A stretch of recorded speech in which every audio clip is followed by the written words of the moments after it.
حکیم الامت حضرت اشرف علی تھانوی رحمت الله علیه خو د دې څخه ډېره اساني کړې ده. هغې دا لیکلي دي که چیرې د تهجد وخت راسي او د تهجد په وخت کې د انسان سترګې نه روڼېږي او د انسان سره د راپورته کېدو همت نه وي، د انسان سره د اوداسو د لمانځه طاقت نه وي،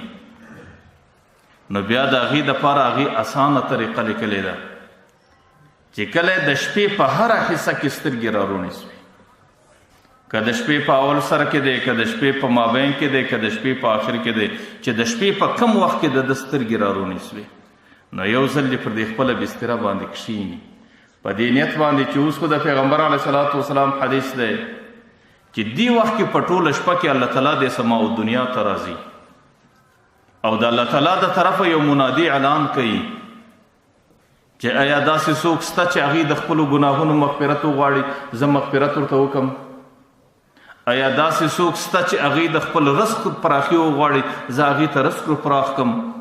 آیا داسې څوک شته چې هغې د خپلو مشکلاتو حل وغواړي، د خپلو بیماریو شفا وغواړي، زه د هغې مشکلاتو ته د حل ټکی کښېږدم او زه هغې ته د بیماریو څخه شفا ورکړم؟ نو هغه بنده چې د پیغمبر علیه صلات وسلام د دې حدیث سوچ وکړي چې اوس خو الله تعالی د طرفه منادي ګړی ګړی ماته اعلان کوي او ماته دا ندا راکوي او ماته دا آواز کوي او زه پر دې بستره باندې د غفلت په شکل کې پروت یم، نو دا زما دپاره مناسب عمل نه دی. نو هغې دې راکښېني پر دې خپله بستره دې کښېني، اولنی دې دا دعا وکړي چې یا الله زه ګناهګاره یم، ستا د قبولیت وخت دی، ماته د ګناهونو مغفرت وکړه. دویم یا الله زما د رزق تنګي ده، زما ته د رزق پریشانی ده، یا الله ته ما د رزق زما سره د رزق په معامله کې اساني وکړه. او دریم دې دا دعا وکړي چې الله زما پلانکی بیماری ده، زما پلانکی ضرورت دی، زما پلانکی حاجت دی، یا الله د دې حاجت متعلق زما سره اساني وکړه.